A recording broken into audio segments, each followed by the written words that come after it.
Assalamualaikum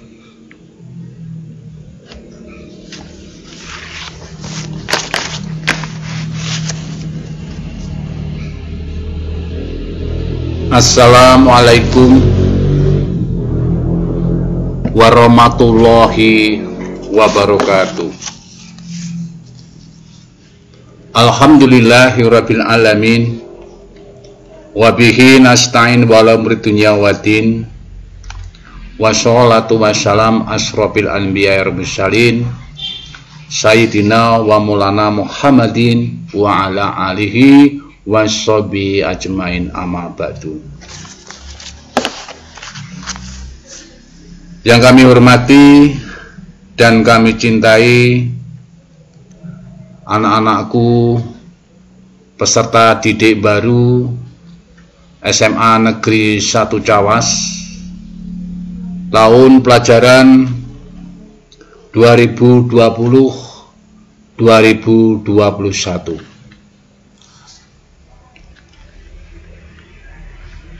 Yang pertama-tama, marilah kita tak lupa memanjatkan puji dan syukur kehadirat Allah Subhanahu wa Ta'ala, di mana pada hari ini kita diberikan karunia yang luar biasa, nikmat yang luar biasa, utamanya nikmat sehat dan nikmat sempat di pandemi COVID-19 ini kita dalam keadaan sehat walafiat, tak kurang dari suatu apapun.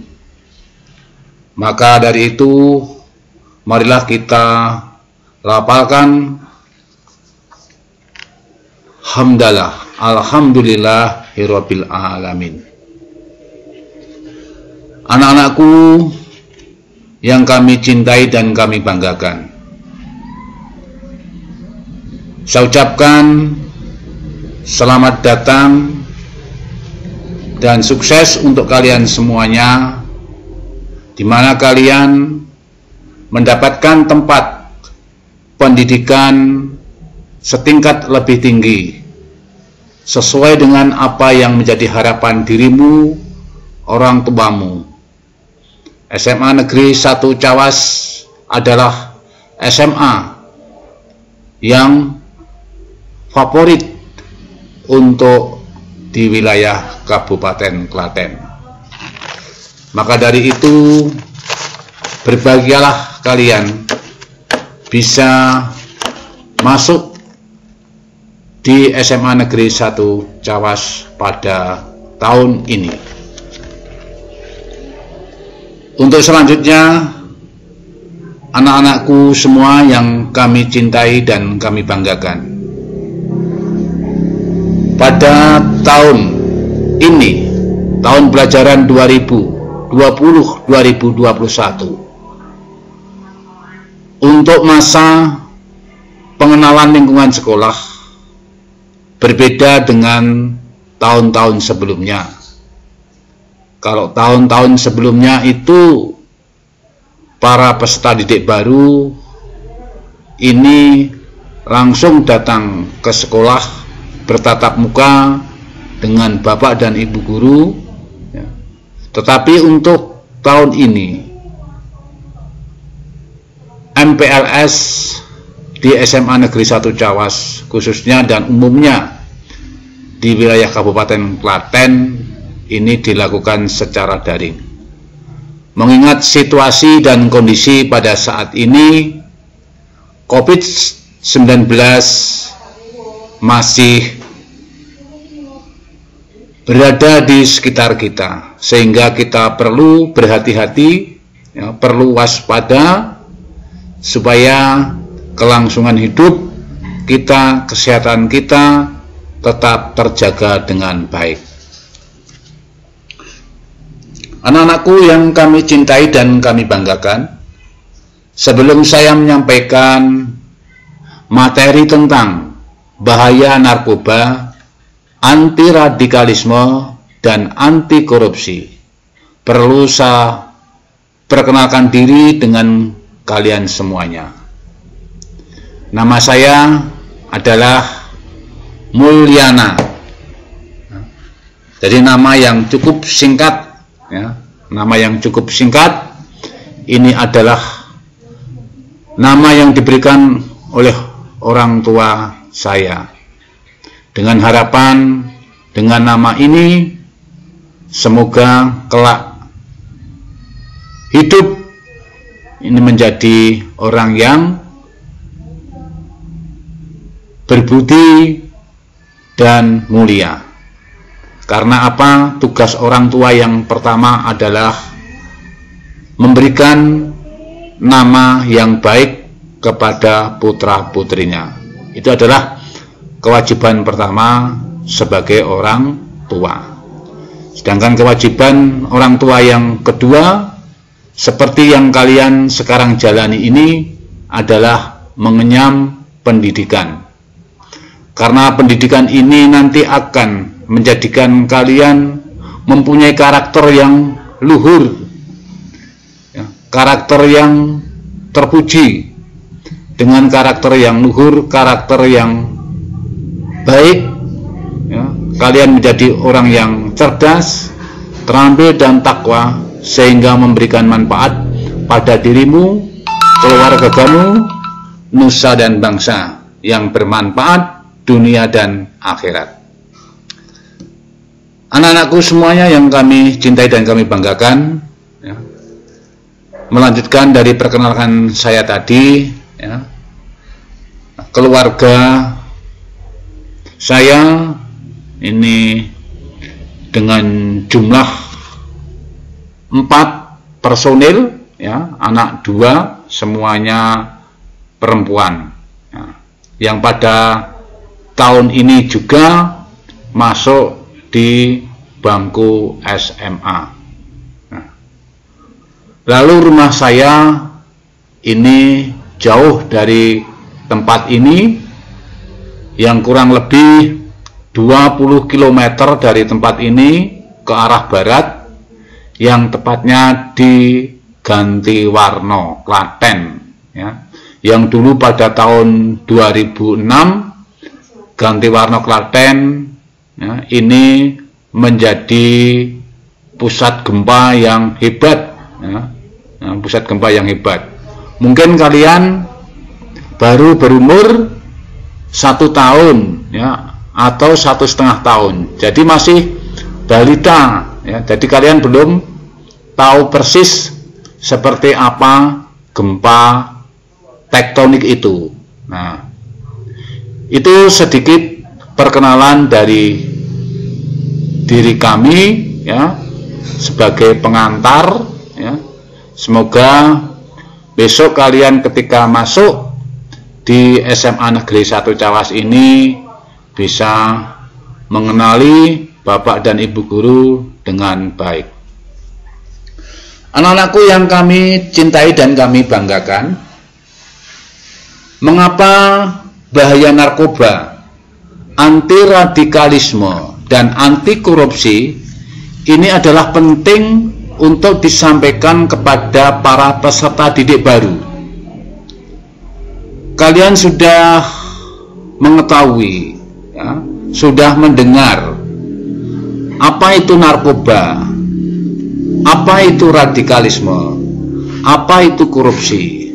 Nah, tentang 3 hal ini penting untuk kalian pahami, karena narkoba, radikalisme, korupsi, kalau kalian sampai melakukan 3 hal ini, ya, dengan sengaja ataupun tidak sengaja, ya, nanti akan merugikan diri kalian sendiri, ya, yang nantinya akan berhadapan dengan masalah hukum, ya. Mari kita cermati satu persatu, ya, terkait dengan materi ini. Yang pertama tentang narkoba, ya. Yang pertama tentang narkoba. Narkoba ini kepanjangan dari narkotika, psikotropika, dan bahan adiktif berbahaya lainnya. Sebenarnya ini adalah obat, ya, obat bagi tubuh manusia. Tetapi jika ini disalahgunakan akan menjadikan dampak yang negatif bagi tubuh dan kesehatan manusia. Maka narkoba ini perlu sekali para generasi muda untuk mengetahui dampak-dampaknya. Karena di negara kita dengan jumlah penduduk yang besar, dan jumlah penduduk yang besar ini didominasi oleh kalangan generasi muda, maka kita tahu bahwa negara kita adalah negara yang berbentuk kepulauan, ya, ini sangat rentan terhadap masuknya narkoba dari negara-negara lain, ya. Kalian tahu sendiri, nah, kalian mendengar sendiri, ya, ketika narkoba ini setiap hari, ya, ini banyak korban, banyak masalah, sehingga pemerintah melalui BNN ini berupaya secara maksimal meminimkan, meminimalisir, mengeliminasi sekecil mungkin narkoba ini meracuni para generasi muda. Nah, untuk anak-anakku semuanya, jadi narkoba ini penting untuk kalian ketahui, ya, karena narkoba ini akan menjadikan pengaruh yang luar biasa jika dilakukan secara overdosis. Nah, anak-anakku sekalian yang saya cintai dan saya banggakan, lalu jenis-jenis narkoba itu apa saja, ya, supaya kalian mengenal, ya. Toh kalian, bahkan kita sendiri secara kasat mata belum tahu narkoba ini jenisnya seperti apa. Nah, ini yang pertama, jenis-jenis narkoba itu seperti morfin, lalu heroin,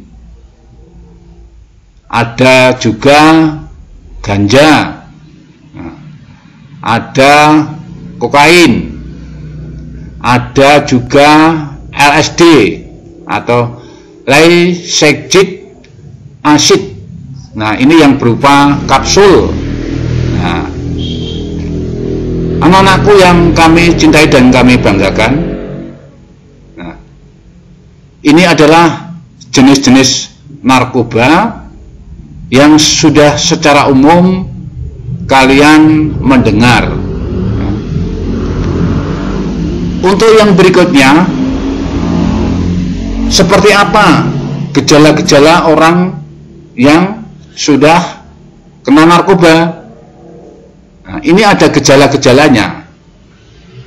Lalu seperti apa orang yang ada atau sudah kena narkoba? Ini ada tanda-tandanya, ada gejalanya, ya. Gejalanya yang pertama, ini berat badan turun secara gratis. Jadi berat badan turun secara gratis. Nah, yang kedua, mata terlihat cekung dan merah. Nah, yang ketiga, tangan penuh bintik merah. Jadi tangannya berbintik-bintik merah. Untuk buang air besar dan kecil kurang lancar. Jadi yang namanya buang air ini kalau tidak lancar ya, tentu akan menjadikan masalah pada seseorang. Yang kelima, emosi sensitif dan cepat bosan.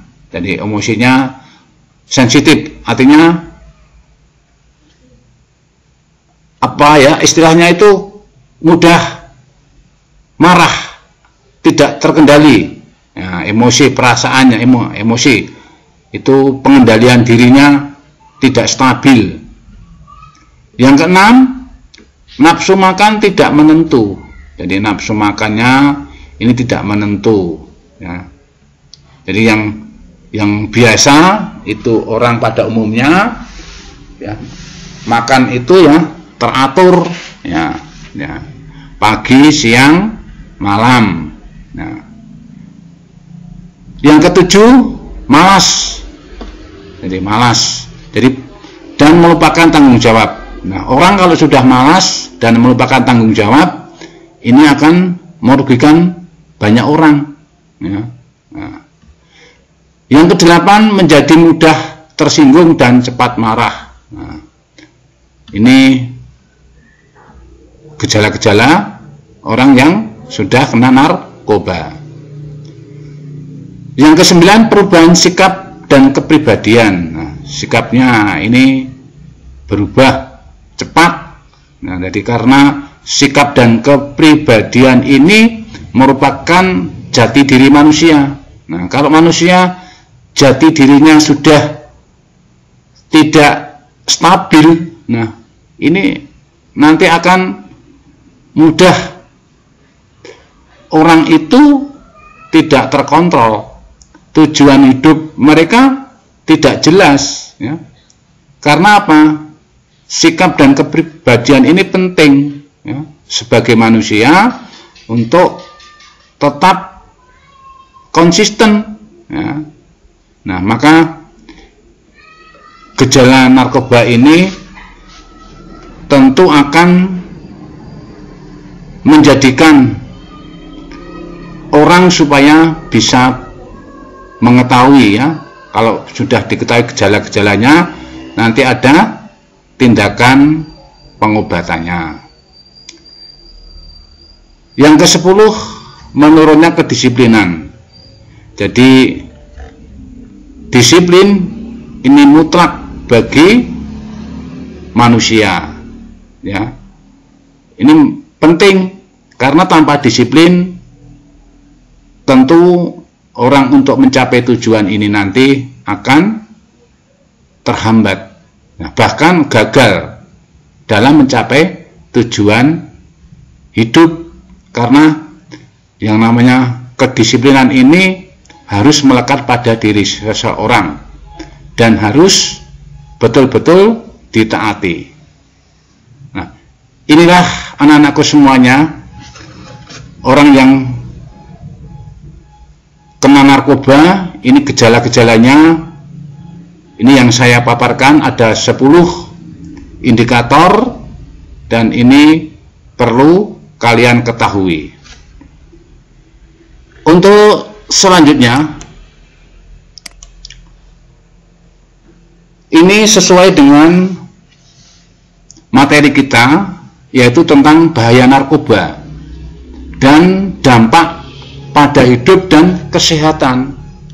Nah, dampaknya adalah 1, dehidrasi. Nah, ini merasa haus, kekurangan cairan. Halusinasi. Nah, ini nanti yang ada itu hanya dalam khayalan pikiran manusia itu. Nah, ini juga bahaya seseorang dalam hidup, ini akan membahayakan ya, halusinasi. Lalu 3, menurunnya tingkat kesadaran. Nah, manusia kalau tingkat kesadarannya menurun, nanti akan menjadi apatis, akan menjadi acuh tak acuh, tidak peduli, bahkan tidak peduli dengan dirinya sendiri. Nah, ini. Yang keempat, bahaya narkoba pada kesehatan ini bisa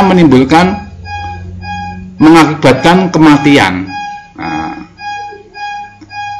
lalu yang terakhir adalah gangguan kualitas hidup.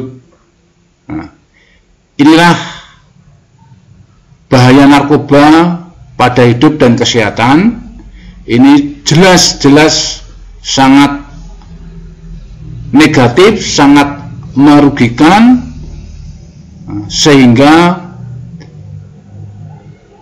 negara melalui BNN ini bagaimana usaha secara maksimal menyelamatkan generasi muda, karena generasi muda itu sebagai estafet yang akan melangsungkan kokohnya negara kita ini. Nah, kalian sebagai generasi muda, maka jauhi narkoba sejauh mungkin. Jangan sekali-kali kalian mencoba dengan narkoba. Nah, sekali mencoba, nanti kalian akan kecanduan, akan ketagihan. Nah, itu yang terkait dengan masalah narkoba, anak-anakku semuanya.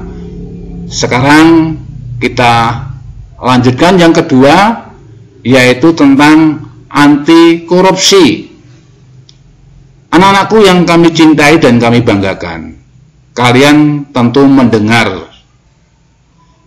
bahkan kalian sudah tidak asing lagi dengan istilah yang namanya korupsi. Nah, korupsi, ya. Tetapi yang terjadi di negara kita, korupsi ini tetap masih ada saja, ya. Nah, mengapa korupsi ini kok masih ada saja di negara kita? Nah, maka pemerintah ini sudah berupaya secara maksimal, ya, melakukan gerakan, ya, untuk memberantas yang namanya korupsi, karena korupsi ini bertentangan dengan tujuan negara kita. Ya, tujuan negara kita yang luhur, yaitu mensejahterakan rakyatnya, ya, mensejahterakan rakyatnya sesuai dengan tujuan negara yang termaktub di dalam pembukaan UUD 1945. Nah, jadi ini tujuan yang luhur. Kalau para pejabat, ya, kalau rakyat, ya, ini melakukan korupsi, ini jelas akan menghambat, ya, adanya kesejahteraan masyarakat. Nah, maka yang namanya anti korupsi ini, ya, materi ini penting bagi kalian. Kalian sebagai generasi penerus bangsa, ya, kalian mengenyam pendidikan. Tidak ada manfaatnya kalau Anda cerdas ketika nanti menjadi pejabat kalian melakukan korupsi. Nah, maka yang namanya korupsi ini adalah merugikan negara. Maka kalian harus menjauhi juga. Kita, ya, saya pun demikian, berusaha yang namanya korupsi itu bukan hanya masalah keuangan saja, tapi bisa di bidang-bidang yang lain, ya, masalah waktu itu juga bisa dikorupsi, ya. Jadi bukan semata-mata hanya masalah uang saja. Korupsi ini sebenarnya merupakan turunan dari bahasa Belanda, ya, yaitu koruptia tulisannya, koruptia. Nah, lalu di dalam terminologi atau dalam istilah atau istilah lain dari korupsi, ya, korup itu, ya, bisa diartikan busuk, palsu, ya, suap.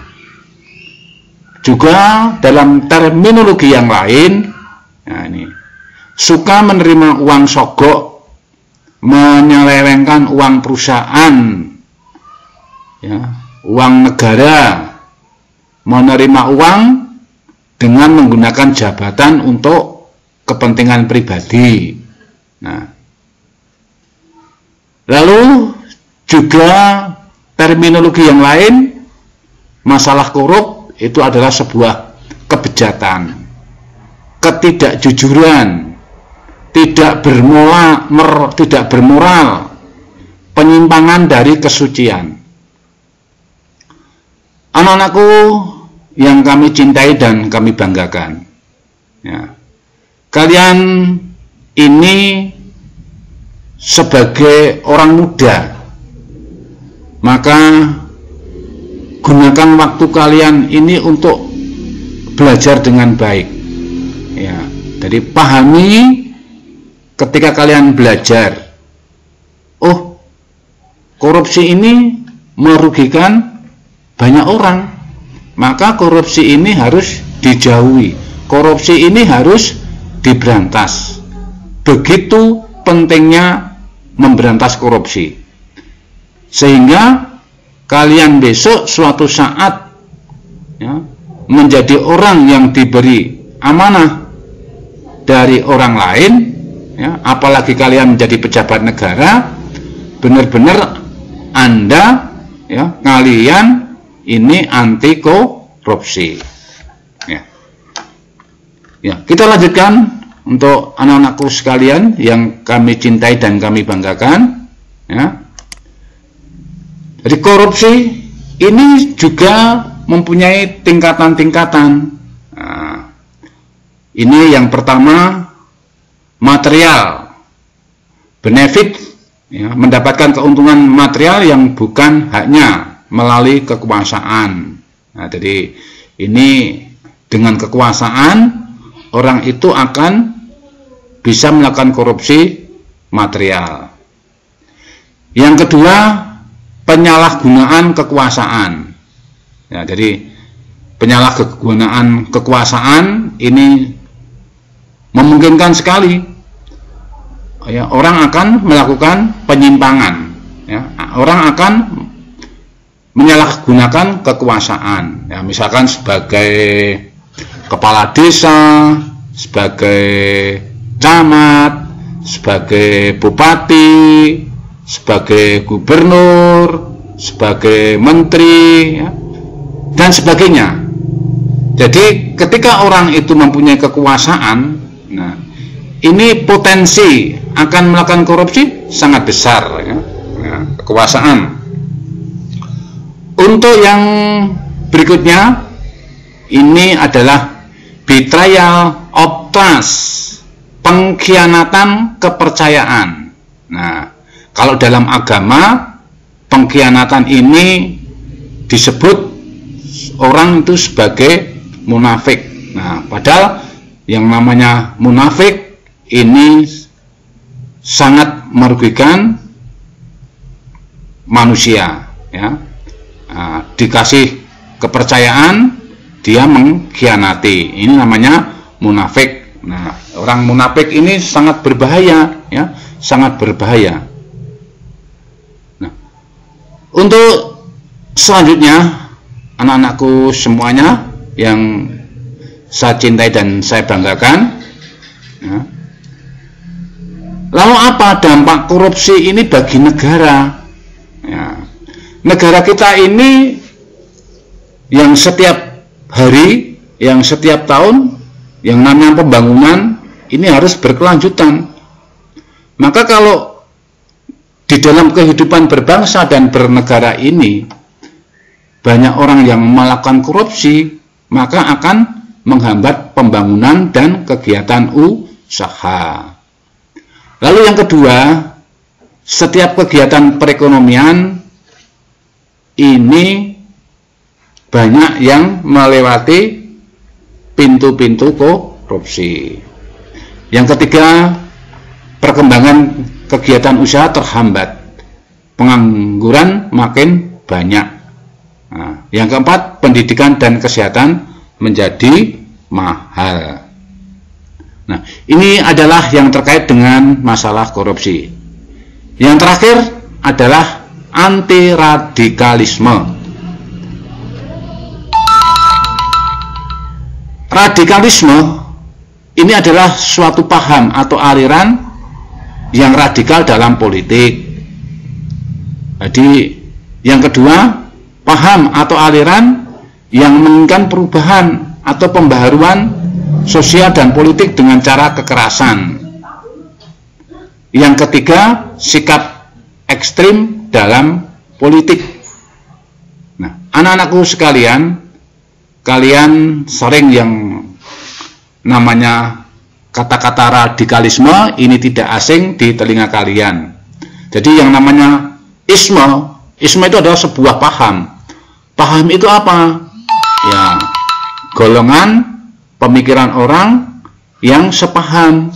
Nah, jadi radikalisme yang ekstrim, yang menginginkan perubahan dengan cara kekerasan.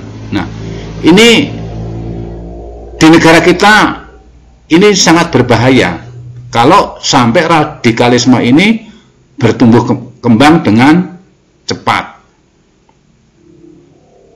Selanjutnya, radikalisme mempunyai tingkatan-tingkatan.